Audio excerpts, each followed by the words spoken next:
te nalobi oyo toko débattre. Nalobi oyo toko débattre. Nalobi mituna te. Il ne m'apprendra rien, Louis Nkoussou. Ok, merci. Allô, Papa Ndombele, s'il te plaît. Papa Ndombele, s'il te plaît, Papa Ndombele. Merci, Maton. Papa Ndombele, il est agressif verbalement. Il ne peut que Papa Ndombele aussi est plus agressif, mais na yebini nazokende na yango. Bolanda ngana no momo pour mon kusu na sengi obo limbisi momo na opeso mo lobana ndemi pardon pour mon kusu limbisi. Na kende mo moke ko yebisa papa Joachim en tout cas employé ba mo oyo eza blessante et ko futa we lo côté. Parce que ko pebisa émission. Mais biso to yambi yo na émission oyo peut-être esunga yo ou osunga biso entre guillemets mais toyebi ke kosunga yo e kosunga yo na mukanda kaka oyo simbi yango nde kosungilo liboso mais ndenge yo lobi ke oya kotuna mituna bo débattre sur baloba na yo boye toza na ndeko moko obokoyi ko débattre yango na nsima Skype eza ndeko ne nsilulu donc koma ne nsilulu po mbote na Skype na yo kotisa ye na contact na yo po otuna makambo ozolinga otuna mais soki olingi ko débattre awa landa instruction ya naza na mutuna te pa Papa Nkusu naza na makambo toko débattre je réponds encore na ko débattre na ye yo anga malamu soki olingi kosala débat awa na émission oyo eza boye ordre yango ndenge epesamela lokola yo ozali moyesu simbi biblia Fumu Nkusu azali kotalisa kibokoko ya kala yo lobi kaka makambo ya Mfumu Kimbangu mais orki ye akoyebisa yo makambo ya ngunu tangu sutu yo yebi yango te. Alors pour te dire quoi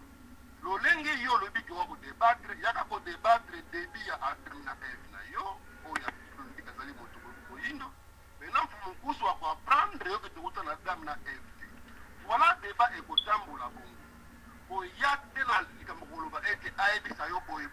te wana kende koyekola yango epai ya Nensilulu Pwembote na Skype ya Nensilulu Pwembote kuna nde okoyeba kozwa biyano oyo ekozala bien mpona yo me mpona kodebattre awa bapersonnalité oyo botaka na kati ya bible Adam na Eve bajosue na bino Abraham na bino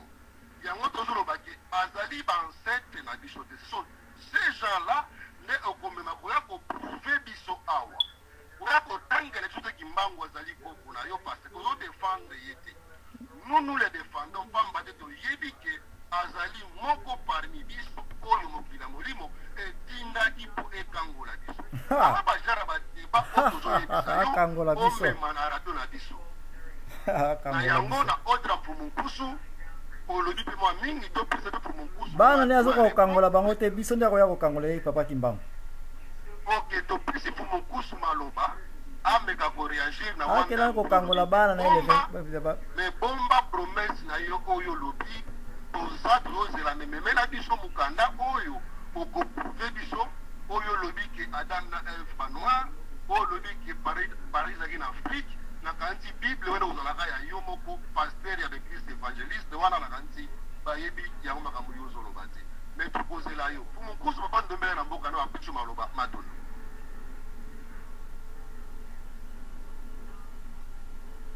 Mfumu Nkusu Papa Ndombele aye na mboka na yo apisu maloba matono matondo mingi na bandeko bato bozali kolanda botomboka te so bomoni ndeko Joachim aza d'abord impoli na monoko na ye parce que Kusu n'a rien à m'apprendre donc bomona nanu arme ya faible ezalaka nini ya politesse ezalaka injure facile ezalaka méchanceté soki aza na boyedi ayebi kaka komema boyedi epai ya bato akozala pose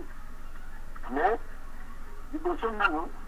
abengi Kimbangu catéchiste ezali qualificatif oyo ezali na kimoyesu alors sikoyo alobi ke ase convertir abwaki kisi d'abord le catéchisme à se convertir ici à quoi attitude. Il n'y a pas si même donc les gens malades ne me pas le catéchisme de la qui bonne il y a un autre à se convertir ici à quoi ici bondoki oyo christianisme kundelaki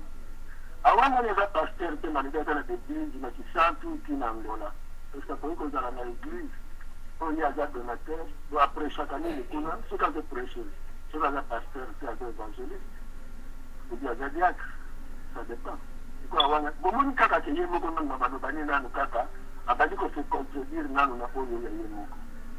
alors les pas si na mawana mutu ya boye on a une pas si na mawa ye azali moyindo awuti tirema na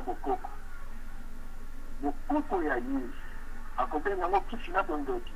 donc ye bakoko ne bakela bango na biteko alors biteko wana ekeli bakoko na ye oyo ye abotameli tinenga telemi wana lelo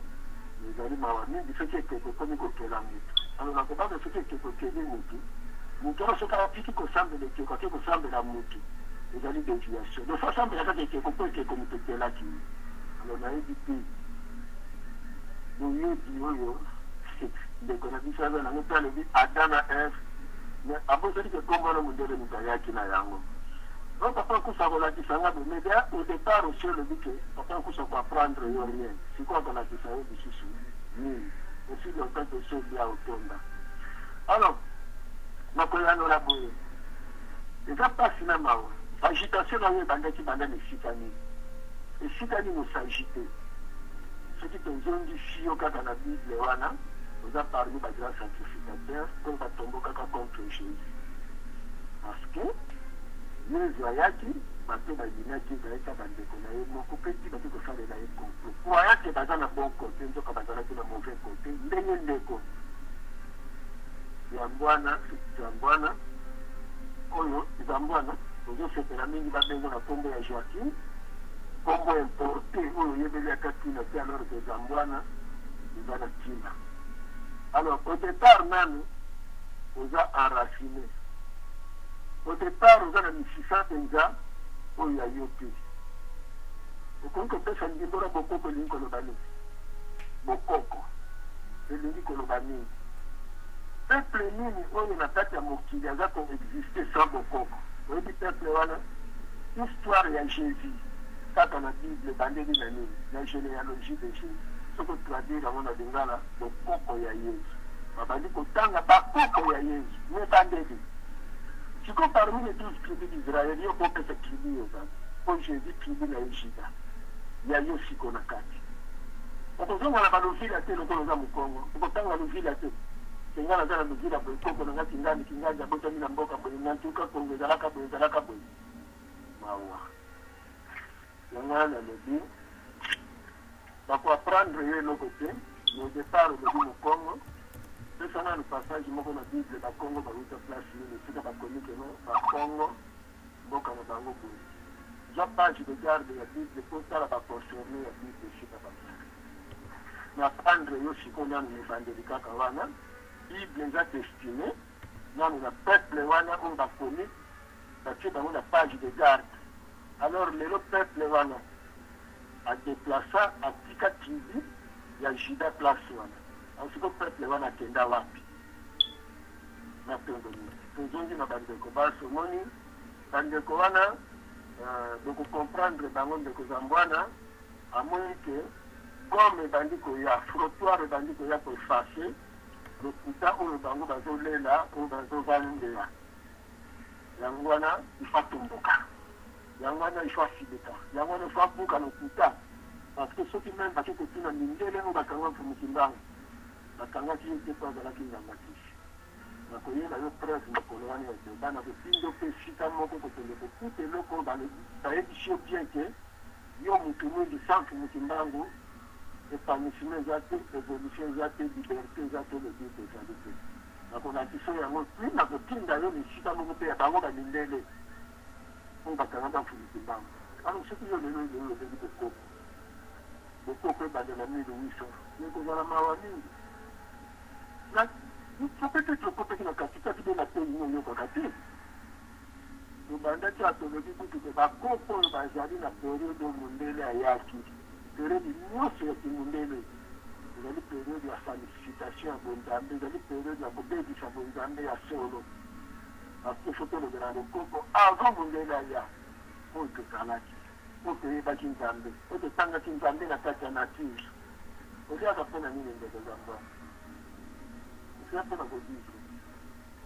okolesi tosorte biloko nini mpona ovivre ntango molai so tokoti na bonzambe te oyo ezalaka na bakoko matombo mingi nde na bongo tata ndombele longo mpe na bandeko balandi banso mpe bayeki na bisika nyonso ezwani ntango nyonso sango ya lobiko eyaka mpona bato bokobosana te ke bato oyo bazalaki kolela wana batombokaka kaka mpo bayebi ke dato ekei eza mpe ndenge moko soki boke na politike so bolingi ke bozongisa bato na politike ya bokoko mpo bacomprendre bokoko mpo baluka mpe suffisance mpe bakokela mindele batomboka mpona kokoma ndenge moko mpe na niveau ya science yango bomoni ke na sango oyo tozali enemi ya tout le monde bareligieux oyo baza forme l'école ya mondele mpe ya baarabe bazalaka ntango nyonso ya kotomboka bapoliticien bazali forme l'école ya mondele ya kotomboka bahomme de science forme l'école ya mondele ya kotomboka alors ilekama tosi ali akenda avant ayaka mosusu asanda nanu to abimisa nanu oyo wana azalaka na esi bokoyeba ke bato nyonso te bazali destine ya koyamba iloba tata babeleki korona se to bozambe bamosusu milimo na bango wuta kalakala esala batraize ebele alors bazali destine na bisika ya pasi nde bongo bakose frampone kaka na baposition wana mpona kobundisaka sango ya lobiko ya bato donc bandeko wana bamonaka na bango bien soki batraze ebia babisika kendon bazokufa na bamaladi baza kolata bakondola mpona bango c'est normal soki totanga biso mpasi ndenge toyiki kosolola moto mingi akoma na ye inconscient moto mingi akoma na ye miti ya liboma banongola esprit ntango ndeko zambwana réagir mosona bino vocomprendre ye te place azali comprendre ye kaka facilement ke aza misika alors tozonga mingi biso na bokoko na bokoko na biso tokokela mpo bakoko bakelaki na bokoko na biso tokozala bato mpo bakoko na biso bazalaki bato preuve ya monene mpe na kolakisaki bakoko na biso bazalaki bato ya valeur bazalaki bato ya considération roi zingankulu basignaki traité d'amitié na roi João primaire ya Portugal basigné traité d'amitié lokola oyo kuna roi ya eteni kuna oyo kuna mpe roi ya eteni kuna elembo kaka nanu wana yango ezolakisa te bakutaki bato ya valeur bakutaki bato ya ntina alors na kati ya bokoko boluka koyeba bavocabulaire nyonso oyo bokuti yango na bokoko ezali boyebaka tosala biloko wana loba te vocabulaire wana ezala te tokomaki nanu te na niveau wana mais soki vocabulaire ezali tokomaki na niveau wana mondela bombeli biso histoire na biso natangisi biso histoire na biso te après 6e primaire donc na baza na 5e primaire histoire na biso siteli wana ayebaki kolakisa biso na histoire ya bamboka mosusu mpo bayebaki ke so batangisi biso histoire na biso na kimokolo lokola raisonnement ekozala ya kimokolo